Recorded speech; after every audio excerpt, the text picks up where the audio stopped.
Meet the country stars of tomorrow. This is Before Nashville, the podcast. Here's your host, George Davis.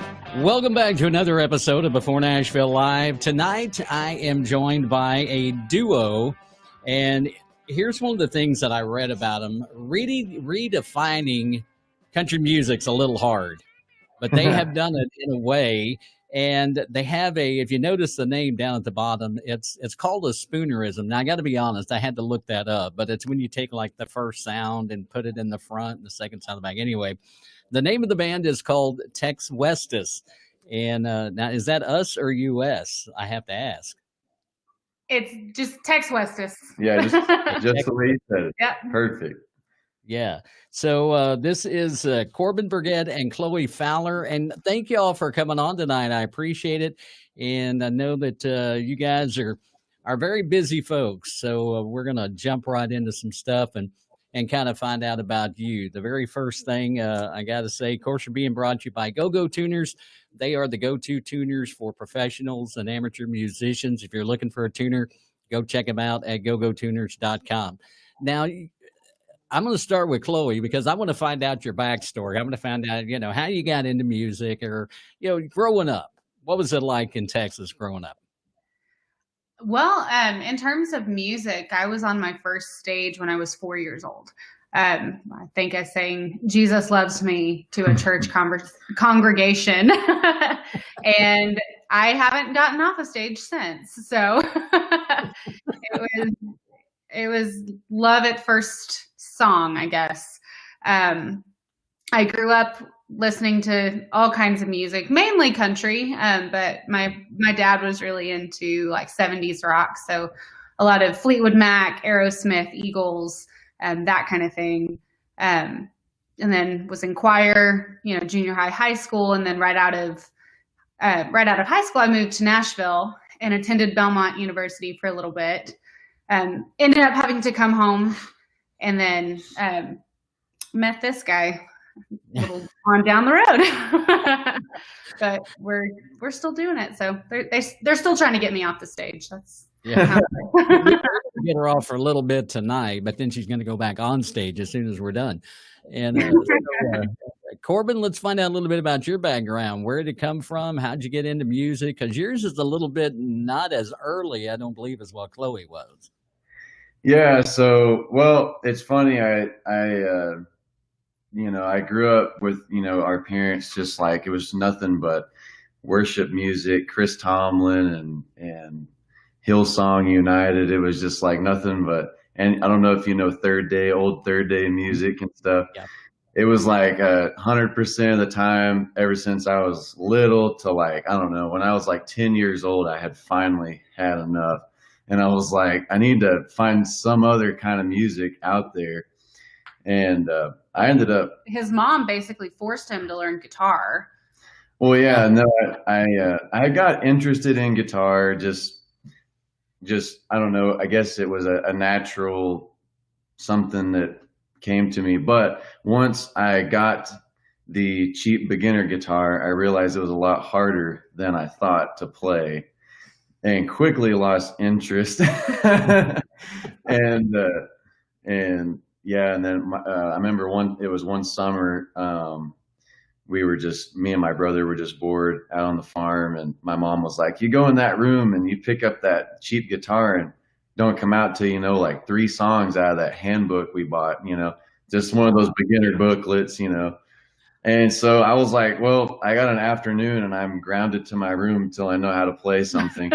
So that's literally, and once she made me do that, I realized that if I could just sit down and spend some time, that I actually really enjoyed finishing a product, learning and actually being able to play something. And I whet my taste for it. And ever since then, I started getting into rock and roll and big guitar stuff, Ozzy Osbourne, Van Halen, all the big guys. And I started playing like instrumental music, rock and roll, like instrumental rock guitar, like Steve Vai and Joe Satriani and stuff. And it wasn't till I had because there for a while, for the first year, I taught myself and just out on the farm. And then one of the churches we went to, one of the youth worship leaders had taught lessons and stuff. So I had a couple different instructors, and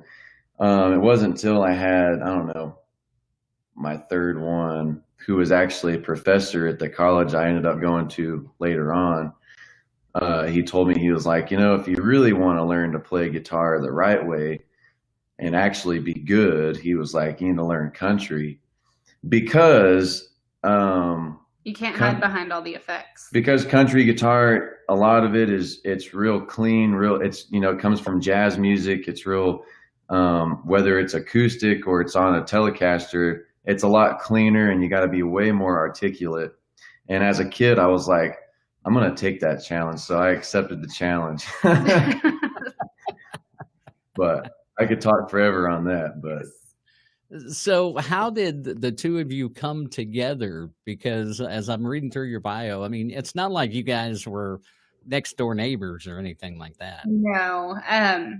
So I actually auditioned for The Voice, and I made it all the way to the producer round. So they flew me out to California, and I got turned away once I got there.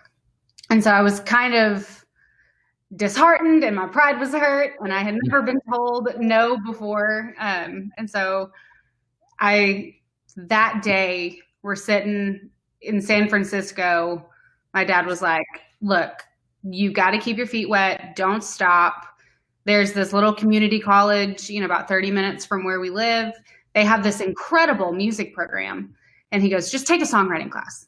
Like, you don't have to sing. You don't have to play. Just go take that class. But that way your feet are still wet, because if you stop, you'll stop forever. Like, whatever you do, don't stop. And so that day I'm sitting in a restaurant in San Francisco filling out my application for the songwriting class. And lo and behold, this guy was in that class. I was the only girl of about 11 people.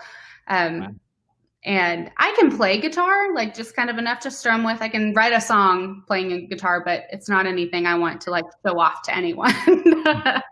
And for this class, the final project was to have your songs recorded with professional instrumentation and everything. And so I asked just kind of a general call out to my entire class, anybody know anyone who can help me?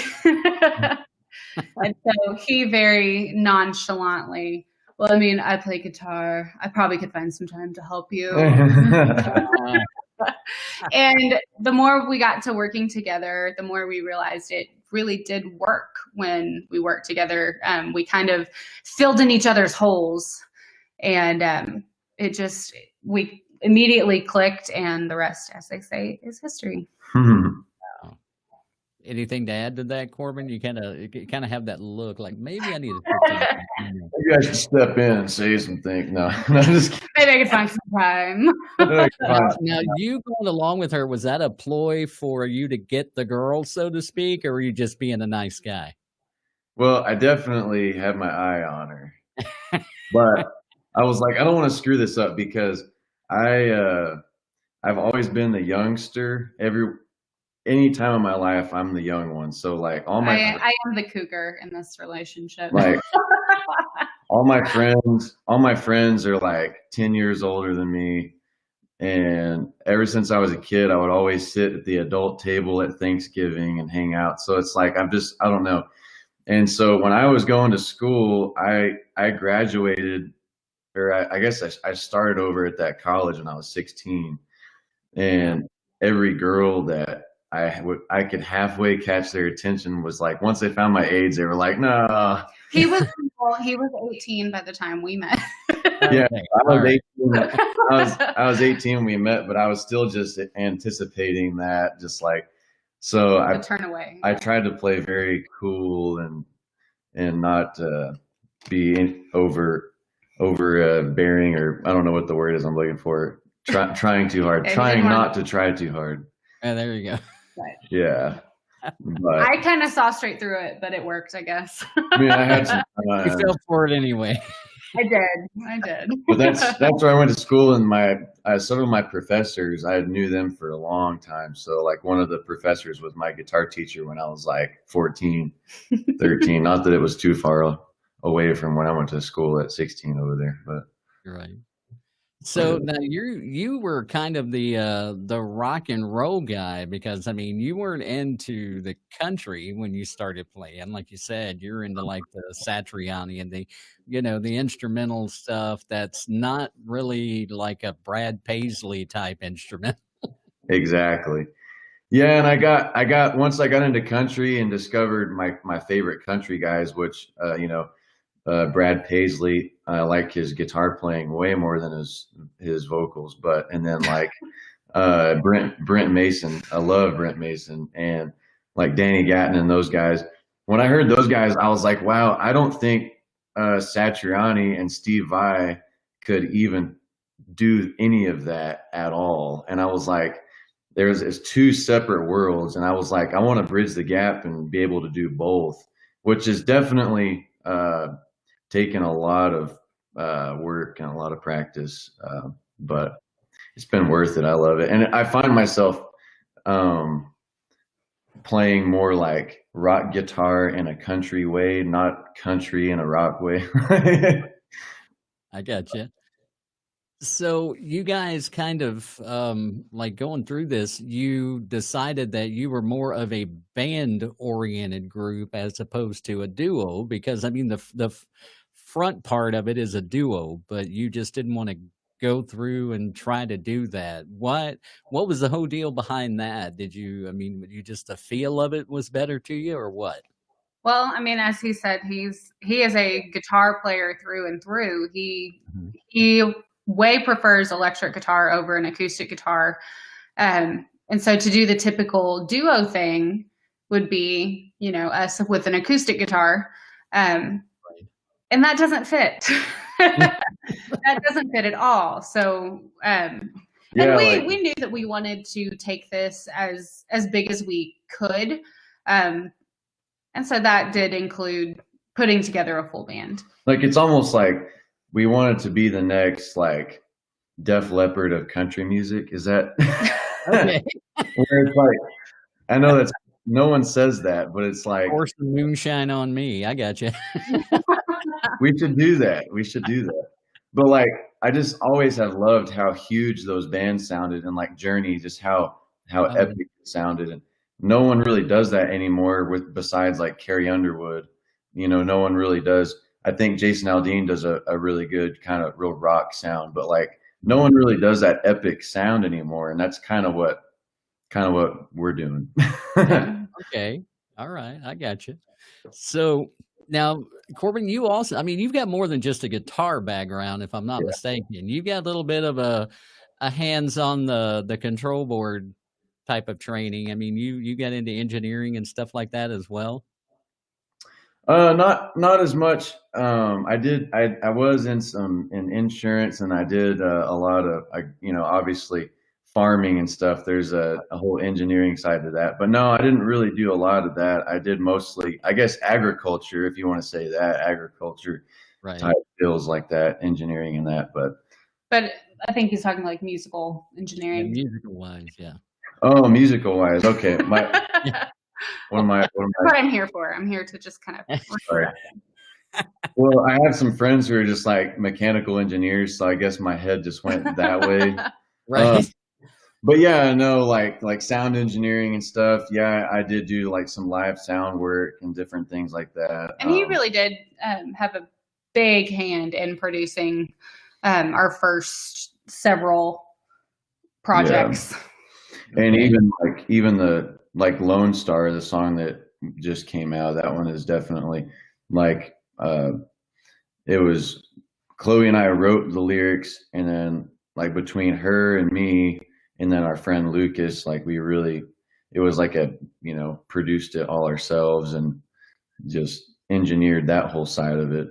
So yeah, there's a lot of stuff that goes into engineering. He is very hands-on. You were right. He cannot release control very easily. It has to be kind of pried out of his hands. So it has to be as close to perfect as possible. yes, he will stay. I mean, even with the stuff that we just recorded in Nashville, with we have like Alan Jackson's producer on this, and he's still going back and forth with him like 7 different times with 7 different mixes because this isn't perfect. So he's very hands-on. That string had a clink in it. I don't like that. We got to take that out. Figure that out. Exactly. That's my downfall. Mm-hmm. So, and that was kind of where I was going to go with that. So you're kind of more of a hands-on type of guy whenever you're doing this. And so what about the songwriting? Is that kind of a 50-50 split, or who writes I guess you would say like the first part of the song and then you just add the melody and then you just expand it from there to make it a song? How do you do that? It is pretty 50-50. It's always different though. The formula is never quite the same, but most of the time I'm doing the lyrics, Corbin does the music. There's a lot of times that I feel like, because she's really good at individual articulating lyrics and making it all come together in a coherent way lyrically. There's been a lot of times that it seems like I'll have a big, like just a big picture idea, and I'm like, I don't know how to write this, but this is my idea. And then she can really take that and form it into what we're thinking, Okay. Lyrically. But he's so good at musical composition that, sometimes I'll bring him, this is what I've got going in my head. I need music for it before I can continue. Or he'll bring me, hey, I have this line. It's just been going on and on. Build me a song around it. Or, sometimes we'll just come together and we'll sit down one day and we're like, hey, let's just write a song today. And so like I said, the formula is never the same. Most of the time he's music, I'm lyrics, but we definitely interchange that frequently. Yeah. So who were some of your influences on the writing side as far as your lyrics and stuff? I have always been very influenced, and I know this sounds so silly, but Taylor Swift. I discovered her very first album. She was maybe 15 or 16. I was 13 or 14. And so I was just like, wow, like this girl is singing about things that I'm going through in my life right now, which was unheard of for a 13 or 14-year-old, And I was like, and she's living the dream. She's doing exactly what I want to do. And so I have really followed her career, but no one can argue that girl can't write a song. Like, she is so brilliant when it comes to lyric writing. And so I really kind of do sit down and like, what would Taylor do? Like, how would Taylor take this lyric and what would she do with it? I really also very influenced by artists like Stevie Nicks. Just her way of painting pictures in her songs is really special. And so that's kind of how I want every song that we have our hands on to paint a picture. I want people to be able to feel things through the words. Yeah. Right. Well, musical composition wise, like for me, like inspiration and stuff, like some of those bands that I was saying, anything that sounds super epic. And then like lyrically for me, I love like Phil Vassar, however you say Vassar. Yeah. He obviously did not grow up listening to country music. Yeah, like I had to search it all out on my own and discover it all on my own because it was not played in my house growing up at all. And but I just fell in love with like a lot of the 90s country lyric style writing. Some of the best songs lyrically ever written were that 90s, early 2000s country as well. I love that. The early Jason Aldean stuff was great. The Phil Vassar stuff is just wonderful. I just like the way he formulates pictures is just, it's like a painting to me. Right. But just stuff like that. I love that kind of writing. So now with the two of you, do you guys write? I mean, do you do any co-writes other than with each other? Is it more just the two of you that write your lyrics, or do you have people on the outside that you bring into the fold, so to speak?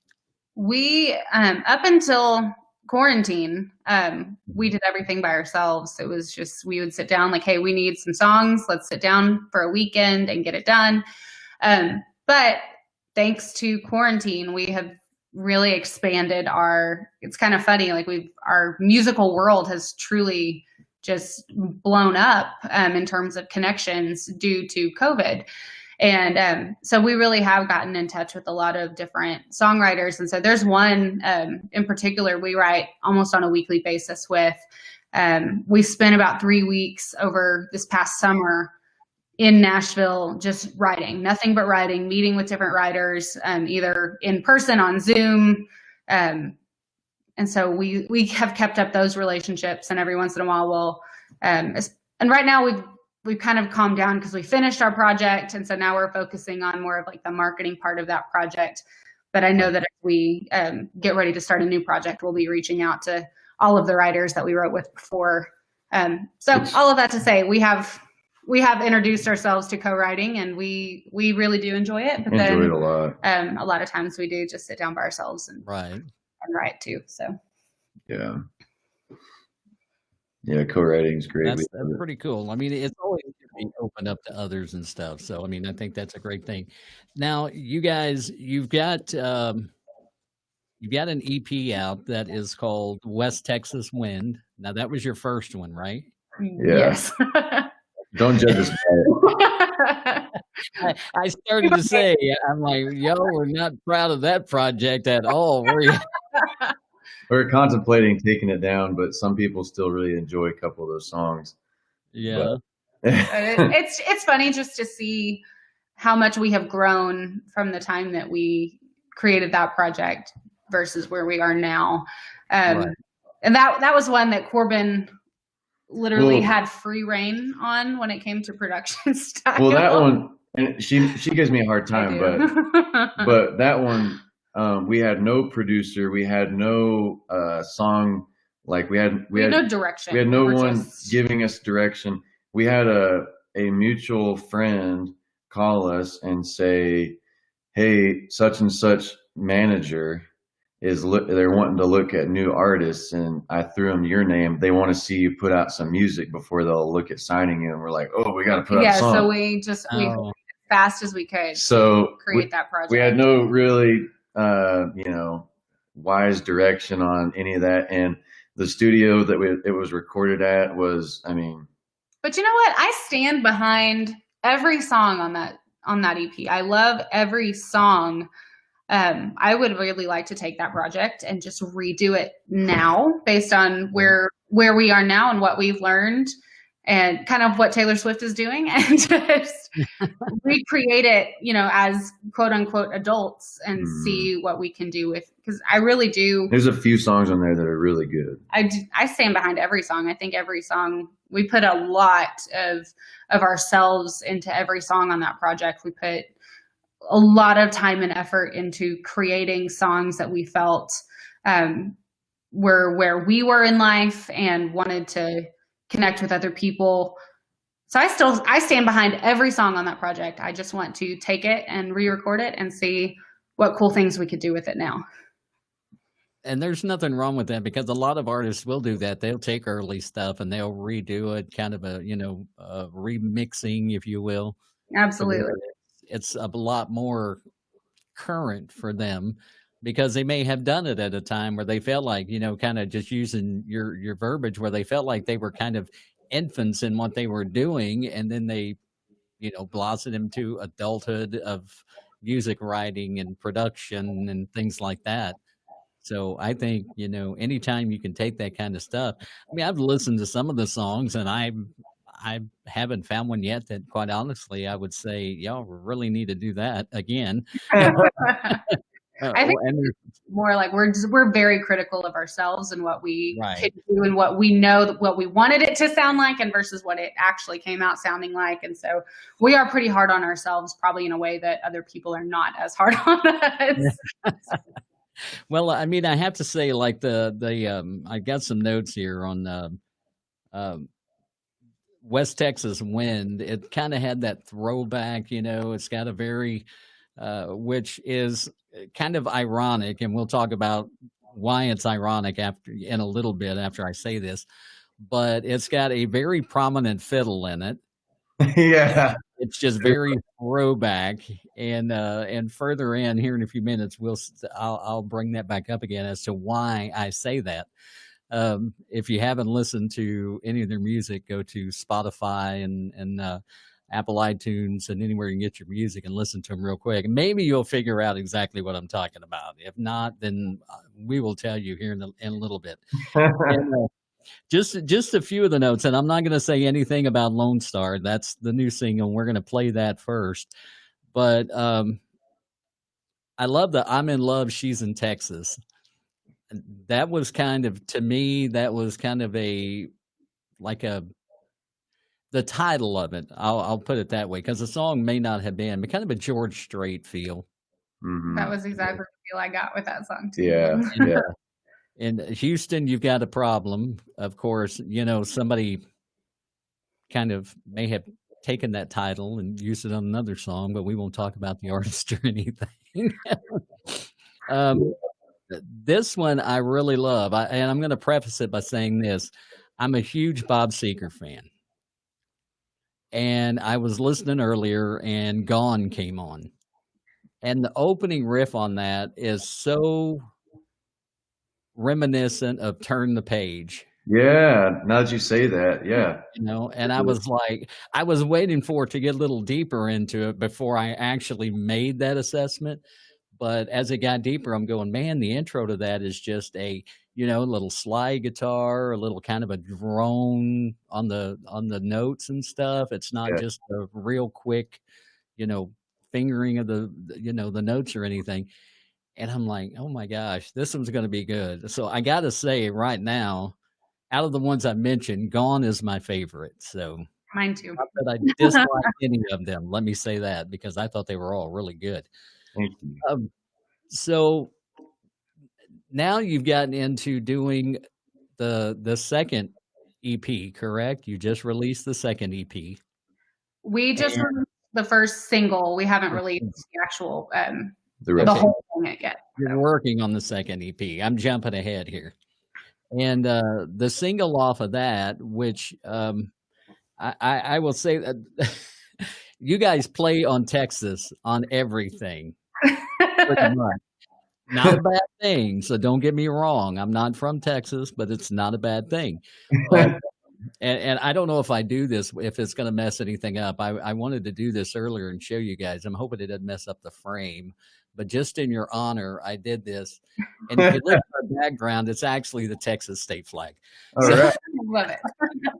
It's kind of a palette wood thing, but I thought that I've got to do that for them. But the stars kind of covered stuff. So that's in your honor. So we'll make that a little bit bigger and just leave it there. Plus I can see you guys that way too. Let's talk about Lone Star a little bit before we get into it. Well, let me go back. Let's wait and talk about Lone Star after I play the song. But let me go back to your roots in Texas are so deep. I mean, Corbin, your family farms in Texas, and Chloe, your family. I mean, both of you apparently grew up in Texas, and Texas people have such a pride in their state that it's like you cannot do anything and get away from it. I will say, when I moved to Nashville, like I said, I went to Belmont for a little bit. I knew immediately the people from Texas. Because people from Texas will tell you they are from Texas. Right. And then we group together, and those are your people for the rest of time. Even if you're in Switzerland, you will find the people from Texas. It is what it is. Right. It's like you walk into a bar and you meet somebody and they go, I'm a Capricorn, I'm a Virgo, I'm a Texan. Yeah, exactly. It's like a zodiac sign, you just share it with everybody. So we've got the new single is called Lone Star. Now, this is the first one that's coming off of the new EP you guys are working on. And y'all released this, what was it, a couple of weeks ago? Yeah. Okay. Yeah. So a couple of weeks ago. And I'm going to play that real quick. All right. Again, just want to remind everybody, we're being brought to you by Go-Go Tuners. They're the go-to tuners for pros and amateurs alike. Go check them out, gogotuners.com. Here is TexWestus. This is called Lone Star. And keep your ears open for something I said earlier to see if you can pick it out. It's, again, TexWestus. It's on Before Nashville.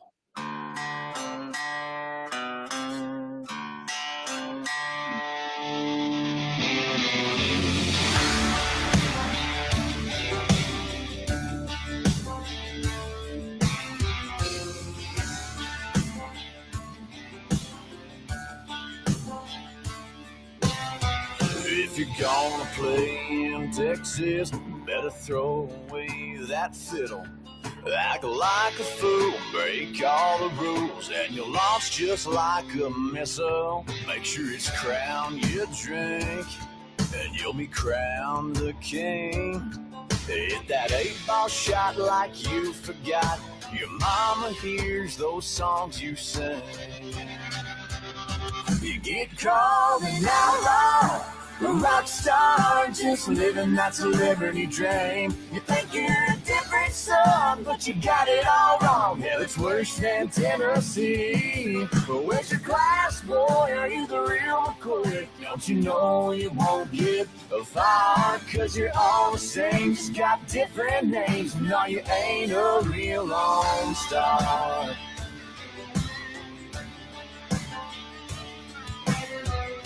A lady's job is to be pretty and take a backseat to the boys. They'll smile and wave in tonight all day, but she'll never have a voice. Women shouldn't be seen, not heard, so her songs play once a day. There'll be one or two on their festival so they can keep lawyers away.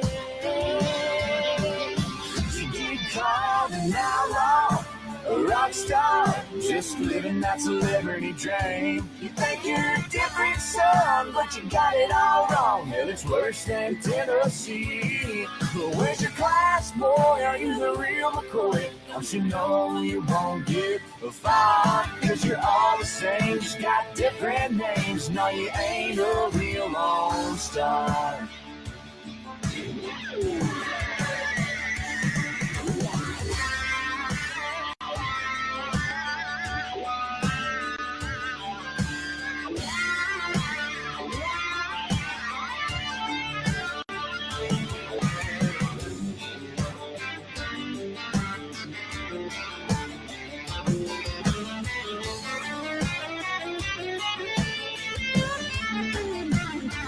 Well, I'm not sure Hank would have done it this way.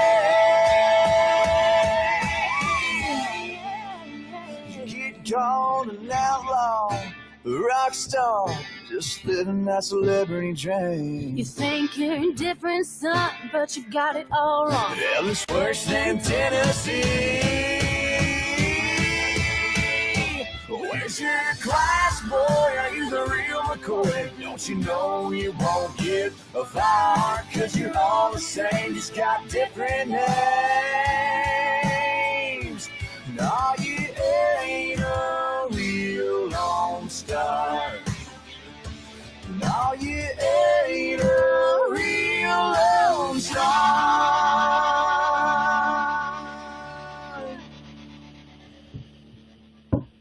All right, that is TexWestus and Lone Star, and I'm going to go ahead and give away what I said earlier because, as I said, in West Texas, when very prominent fiddle, and this one, the first line is, if you're going to play in Texas, you got to get rid of the fiddle. So, Yeah. sounds like a little bit of a fighting thing to Alabama too. You know, if you're going to play in Texas, you got to have the fiddle in the band. So, Which is funny because I love Alabama so much. They're one of my favorites. so I mean, the song itself is just, again, it's your stuff is so powerful. Your voices blend together super well, and you guys just really come forward. I mean, you're both of you have real powerful voices. Is that ever an issue when you're singing? I mean, do you feel like one overpowers the other, or It can be sometimes, yeah. In fact, we were doing something with the national anthem Yeah. just the other day, and I was supposed to be singing lead. I was supposed to be singing harmony, and my voice just carries because it's deeper and it just seems resonates. Resonates on the phone. It's just So it can be. He has to be very careful and conscious when singing harmony to not sing it at full power. And sometimes I get lost in that too. So sometimes it's an issue. Sometimes it's not. It is what it is. Right. Yeah. And now, in that song, Corbin, I know one part that you played guitar in. I could tell that right away. But you kind of come back with, and I'm going to throw this out, and I might be wrong, kind of had a Telecaster sound to it, that real good, Western sound. Were you playing that as well? Yeah. So that entire song, I played every instrument except bass and drums. So even the banjo on there. The banjo and the tambourine on that song. I played the tambourine. Wow. And and all the guitars. So the guitar, I wanted to, if you could tell, like how you're saying that guitar solo, I wanted the first half to be very rock and roll and kind of melodic in a way. And then the second half, I kind of want to throw a little bit of that chicken picking feel to it, a little bit of that country Telecaster to kind of pay homage to both styles a little bit, Right. Right. Because I mean, in the first part of the solo, I mean, you're using a lot of harmonics and overdrive and stuff like that, and then the Telecaster comes in, and it's like you can tell it's a Tele right away if you're used to it. Exactly. So I mean, it's again, it's a fantastic song. So I'm really grateful that I was able, that I've been able to listen to it. I've worn out your Spotify on my phone. So well, we appreciate that. We Thank appreciate you. Every listen's worth 0.2 cents, 0.02 cents to you. So there you go. Not so as much as just the numbers in general. We are just grateful for every number. Right. I mean, and that song, I mean, you're just getting it off the ground, but I mean, your listeners on Spotify, your listens on Spotify are really good. I mean, they're, you guys are moving up and you're getting to that point where people are starting to recognize you. And I know that y'all put in a lot of FaceTime of late with not just my podcast, but other podcasts and talking to folks. And I'm hoping that kind of helps to accelerate your career in what you're doing. Yeah. You guys, I mean, you're in Texas and you're playing a lot there. You said you make some trips to Nashville. What is the difference between let me ask this first. Have you played venues in Nashville, or are you just there for writing sessions right now? Right now, we're just there for writing sessions. We did the writing, and then we also recorded our latest project there. We'd love to do some shows up there. Yeah, we're really working on expanding our network there as well. And so we're working on the venue part of it. We just haven't gotten that far yet. Have you been able to go in and watch any other bands? I'm leading up to another question here, is why I'm asking the question. Yeah, we've had so many awesome experiences in Nashville. Cool, we had some really cool experiences in Nashville. In fact, our very first night there together, I got to bring him with me, and we got to go see the Time Jumpers play at 3rd and Lindsay, and that was an amazing, incredible, life-changing experience. Like, this girl was there, and he's just sitting there like shredding his guitar in his basketball shorts and his backwards hat and his glasses, and it was just amazing. And then we got to go to the Hutton Hotel and see kind of a private acoustic thing with Chris Young. Well, one of my buddies, one of my good friends, he used to play bass in the band with me down here, and he moved up to Nashville to chase his dreams about, I don't know, probably 5 years ago, and he got hooked up with a band up there. Radio Romance. Yeah, Radio Romance. Okay. And yeah. And he's their bass player, their tour manager. Anyways, well, we were up there for the first time in Nashville, and he invited us out. So he was doing. They were on that show. They were doing a show with Halfway to Hazard and Chris Young, and It's funny, if you're not in Nashville, you don't know who Halfway to Hazard is, but those guys are really cool. They're Yeah. so talented. Yeah. My halfway to hazard story, and this is one I've never told to anybody. The guy that started managing them when they first started out, his name was Christopher Washko. And he used to be the, I guess you'd call it like the director of the large venue that we have here in town. And he and I got to be real good friends. And he actually sent me their album before it was even printed yet. I mean, I still have the CD where he hand wrote Halfway to Hazard on it. That's cool. Awesome. And I played that a lot. And those guys, man, they were together and then they split up and then they got back together. And I was so happy to hear they got back together. But they're a really good group. And the Radio Romance, I remember them. They were on Nash Next, and they won that one year and got a contract with Big Machine. Yeah. The young lady that won it the year after them, which was just this, well, would have been the year, I guess, year before last, because they didn't have one last year. She's from our hometown, and her family and our family are very close friends. Really? So, yeah, the guys from Radio Romance were actually there the night that Jesse won. Oh, And, wow. so No, it's pretty cool. We But got and to- that, you know, No, yeah, I was just gonna say we got to meet the guy from Nash Next, Sean Parr. You probably know him. Oh, yeah. I guess. He's so cool. That guy is so nice. Yeah, we just that trip was just kind of a once in a lifetime. Everything that happened, we were just like, is this really? So we got to go. We have a good friend who works for WME, and we got to go on his behalf. We got to go hang out at the Grand Ole Opry backstage. Yeah, we were blessed with the backstage tickets, and so we just hung out back there. And it was that night. It was Carly Pierce. I got to hang out with Joe Diffie and his wife. Yeah, Joe Diffie. Oh, wow.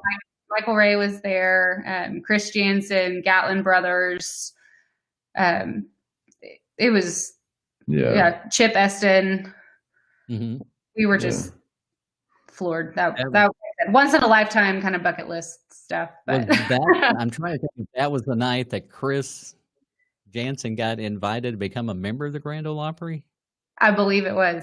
It sounds like, because I think everybody you mentioned there, I remember being there, and I know Chris from other people and have met him a couple of times. He's from the same area that we're from. Yeah. And, up in Missouri, and so got to know him.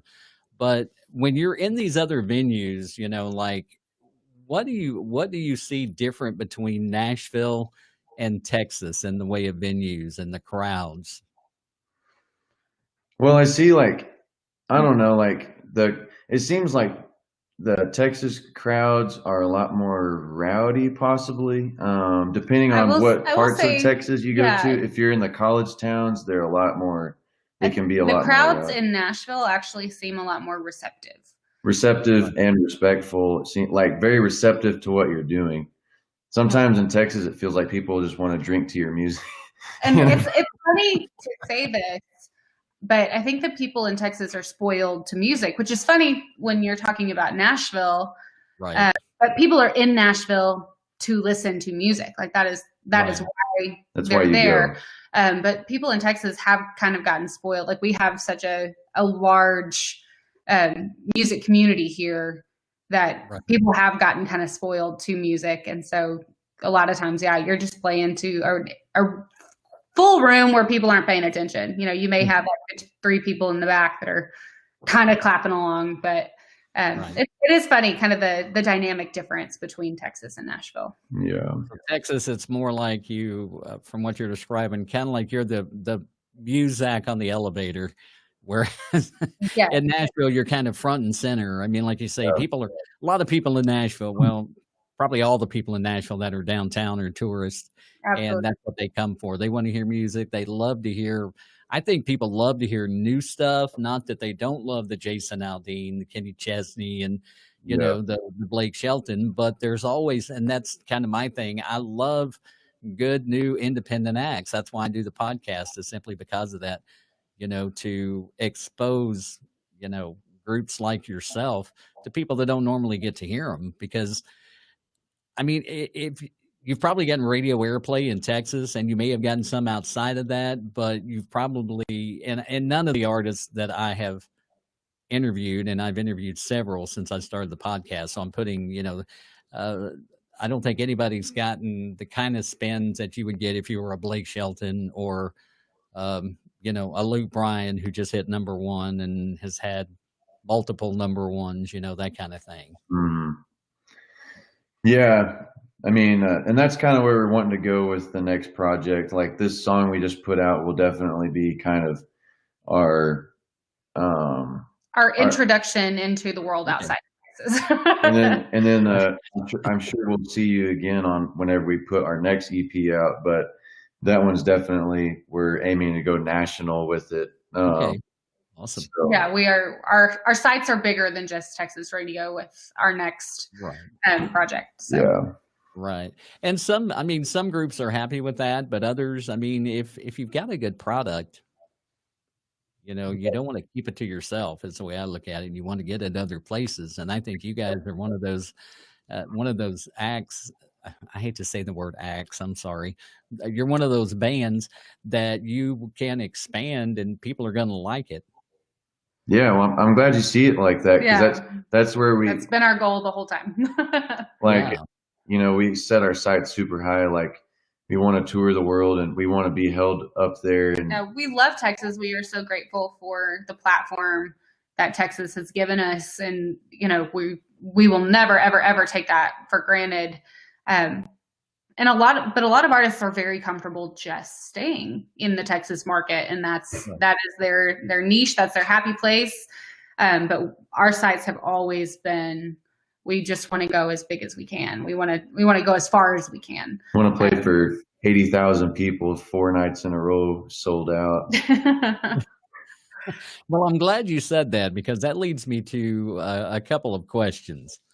And the first one, and I'm going to preface it, and I preface it this way on about every one of the live shows, because it always seems like that when I ask artists or,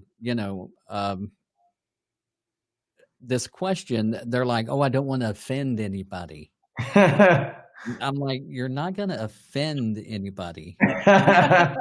If you feel like you're going to offend somebody, then apparently they've got thin skin to start with. Yeah. So this is kind of a 2-part question. I'm going to go ahead and ask the one that everybody's afraid to offend someone first. You're out there and you're playing 4 nights a week and you're playing in front of 80,000 people as a headliner, but you get to hand pick your openers. Who are your 2, and we'll say 2 openers. Who are your 2 openers going? Who would you approach to ask them to go on that kind of a tour with you as your opener? I'll let you answer first. I've already got a couple, but you answer first. I'm not afraid of offending anyone. That's just a question I've never considered. Like, wait, we're going to have to ask me? No. I am. I can go with you. All about giving females a spot. And so if we got 2 spots to give, I'm going to give one to girls. And I am so obsessed with Maddie and Tay right now that I would love to be out on the road with them. That would be a blast. What about Carrie Underwood? That would be cool. That would be so cool too. But I said Maddie and Tay, and I said what I said. And just like the first album, she stands behind it. So we have one more spot to fill on it. Yeah. Because I have 3 I would pick from, but the ultimate favorite, gun to your head, who you picking? That's hard because they're like equal. So what I have to do is put their names in a hat and just pick one out. So okay, number them 1, 2, and 3 in your head, and I'm going to pick a number. Well, as far as a country thing, I would say Jason Aldean. Okay. Yeah. Okay, there we go. Jason Aldean, Matt. Okay. But I was thinking of even Journey or something, but I would pay for that show. Yeah. I would pay for both of them. You got Jason Aldean, you got Maddie and Tay, and then you got TexWestus. That's awesome. So an artist approaches you and wants you to go on tour with them, and without hesitation, you're going to say yes to what artist? And you can each give one, or you can say it as a collaborative. I'll put it that way. He would say So James. I need to turn you down so you can talk about it. Just let me know. I'd be I don't surprised. have the Jeopardy theme on here. I need to put that on, I guess. No, that's good. No, I mean, I would say like, I don't know. So we have one each basically. Is that, That's fair. I mean, I have a rule where it's like, if it's someone who's gonna pull 80,000 people, I kind of don't care. Dream tour would be like Aerosmith. Yeah, like I would say Aerosmith or Journey, somebody like that. Somebody Wow. super epic. Because like that's where we want to be one day, like not just in the country scene, but we want to be on a level like that. Right. Not Kind to, of a crossroads type of tour where you're mashing country and rock up together. yeah. Which Steven Tyler does that pretty good on his own. So Yeah. Yeah. like I just want to be in his presence one day. Like that would just be enough for me. So you guys could come out and do Dream On with them, and then they come out and Steven comes out and sings Lone Star with you guys. So Yeah. Exactly. Yeah. We I'll actually- let him sing on. Like I'll let him sing it. That would be amazing. That would be amazing. We actually do Dream On in our show. Mm-hmm. Oh, awesome. It's one of Awesome. our movements. Yeah. So now, Chloe, did you have somebody, or did you feel like that was kind of a collaborative between the two of you that you would say, yeah, okay, we could do that? I mean, Aerosmith is a dream for me, but I'm kind of with Corbin. Like if it's somebody that is that large, I'm not going to say no, because those are the kind of audiences we dream about. So I really don't care who Yeah. it is. If it could be a rapper, and if they asked us to come on tour and they're pulling that crowd, I would be like, all right, let's collaborate. Well, it's actually funny.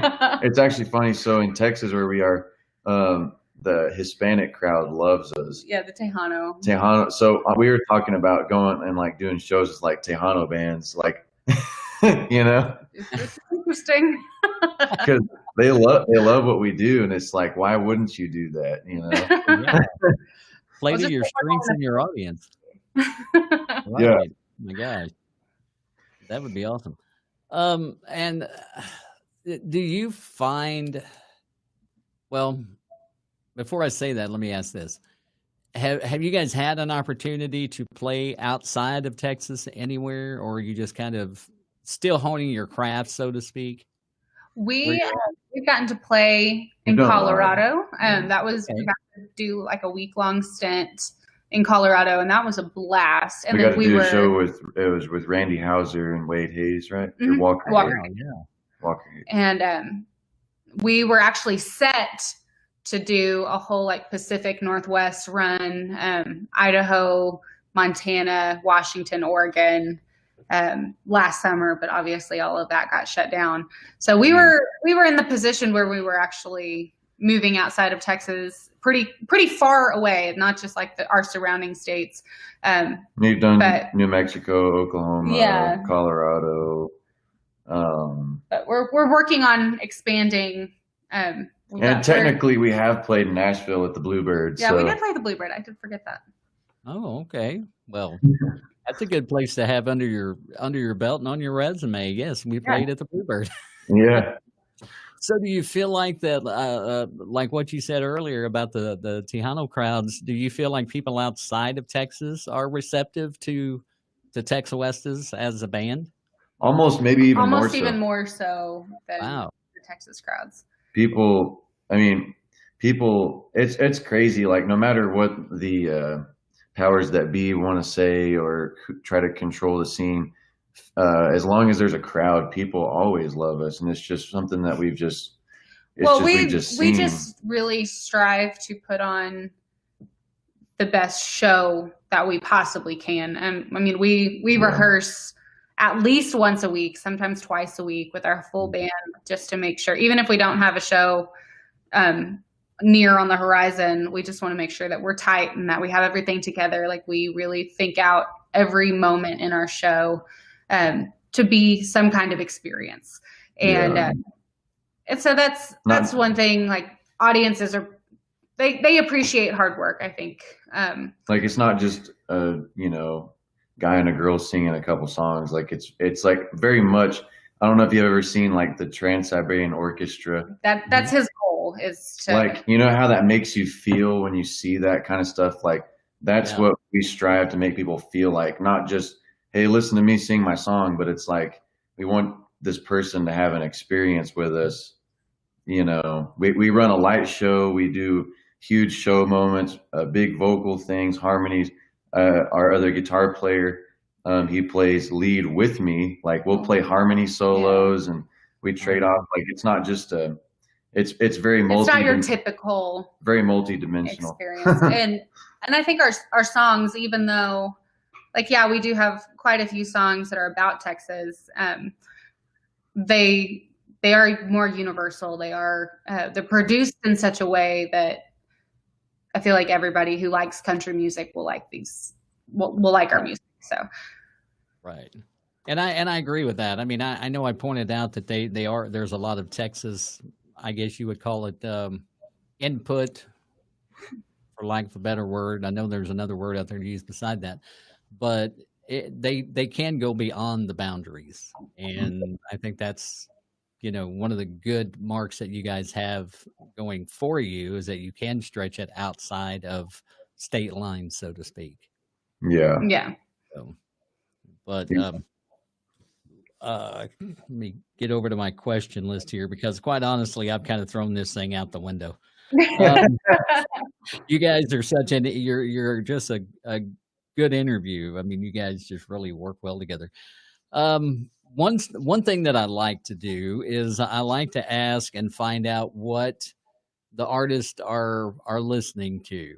So I do this thing called the iPhone Top 10. So what I'm going to do is I'm going to split it up between the two of you, and Corbin will let ladies go first. So Chloe can tell us the top 5 songs that she's listening to. Ooh. Or acts. It can be songs or acts, either one. See, I listen to all kinds of stuff, so like we're liable to hear some funny things in here. Let me pull up, because again, I just have it kind of on shuffle. I will say Morgan Wallen was a giant one. Not that I am in any way, shape, or form about cancel culture. I've just kind of pulled back. I shouldn't. I should still support him. I started listening to him because of all that. So man, his album right now is just so good. Carly Pierce, her 29 EP album, whatever you want to call it, so good. I've got Randall King on repeat. And then Josh Abbott just put out a new EP. And that one is probably his best work. I'm gonna say his brand new EP is so good. So I don't know how many was that. Morgan, Carly, Josh, Randall, that's 4. Let's see who else is on it. I actually haven't listened to country in a little while. That's interesting. And then honestly, Lone Star has been on repeat because I'm helping our numbers. So there you go. There's 5. One of them is me, but so like for me, I cannot stop listening to Travis Tritt or Jason Aldean. They're in my top 3 favorite. Let's put it this way. He is in the top 0.5% of Jason Aldean listeners on Spotify. Oh my goodness. 0.5%. It gave me the notification. Yeah, so congratulations. So me and Jason would have something to talk about one day. Yeah, there you go. You're so obsessed with me. I also love like pretty Blake much Shelton. Pretty much everything Blake Shelton and Lee Brice does. Yeah. Mhm. And then Frank Sinatra. And Frank Sinatra. I can pick your top 5 for you. Yes. Frank I mean, Sinatra just is kind of a like the widest curving curveball I could imagine after talking to you. I mean, Yeah. honestly. After talking to me. I can understand the Jason Aldean and the Travis Tritt because early on, you were, I'm going to shoot back through your bio. Now you're talking about Van Halen, you're talking about Rat, you're talking about, Which I still listen to those guys all the time. But, and then you think about that and then Aldean and Frank Sinatra. So it's like, what? I'm a very vintage soul. So I watched the Dick Van Dyke Show. Yeah. Oh, I love it. He is an 80-year-old in a 20-something body. I watch all that. I love to watch MASH and all that stuff. So I'm all over the place. And I listen to comedians. Yeah, I'll come time. home from work and Sinatra is just blasting. Wow. That's his happy music. Like that's the music that like really just calms him down and makes him happy. That's Frank Sinatra. And then I really get into orchestral stuff, which is funny. So like I love video game music. like music that's been written for whatever style of video game, but I just love listening to the orchestras play. I just love that. So I thought maybe it was those intense building type of songs, where you're like, you feel like you're in the movie and something's about to happen. The music's building up to it and you're going, okay, here it comes. Yeah. Kind of, it lets you know that that's about to happen. We've got time, I think, for about one more question because I know you guys are getting ready to do some stuff and I didn't want to hold you up. But this is a question that is one of my favorite to ask. If you could have dinner with one artist, and I'm going to open this up to any genre whatsoever, that is no longer with us, but you could have dinner with them and have a conversation. Chloe, who would your artist be and what would your conversation consist of? Wow. Okay. An artist that is no longer with us. Right. That's a good question. I already know my two. Okay, you go, and then I will process this. I can't answer just one. I'm sorry, but I have either Eddie Van Halen or Joe Diffie. Okay. And I probably wouldn't even talk about music. I just want to hang out with them. I mean, obviously we talk about some music stuff, but if I was with Joe Diffie, I would just want to like hear his life advice and just like, I'm sure he has some jokes. He just like, I don't know. He, whenever we were hanging out with him backstage at the Grand Ole Opry, he kind of came across to me as like my country grandpa. Like I just got this feel like I was like, this guy's, I'm like really connecting with him on like I don't know. What is that? You know what I mean? Just kind of vibe. Yeah. You're vibing with him. And I could sit down with him and talk to him for hours probably. And then like Eddie Van Halen I would just have to, whatever he wanted to do, I would probably have to do it. I don't know. Just go along. Yeah. Ride. Yeah. Okay. I would have to say Patsy Cline. She was such just a forerunner of women in country, and she helped set the stage for where we are now. And I would just love to just talk to her about her experiences and her songwriting and just her life. I would just love to hear it from her mouth, rather than books and interviews. Yeah. That would be a conversation I'd want to be at the next table, and I would eavesdrop. I'm not going to lie. You're welcome to join. I think it'd be a really interesting conversation. And with that, thank you both for coming on tonight. I know you guys have got some stuff to do. I don't want to keep you from that because you have, I was told, band rehearsal tonight. So, or have you already done that, or you're getting ready to do that? We ended up moving it to Friday, but oh, yeah. I'm so sorry. Don't apologize. It actually worked out better. So it worked out perfect. We can stay on the rest of the night then. No, I'm kidding. The But kindergarten teacher in me, though, is getting ready to go to bed. yeah, yeah. So at the bottom of the screen, it's TexWestus.com. Go check them out. That'll get you to all their social media links as well.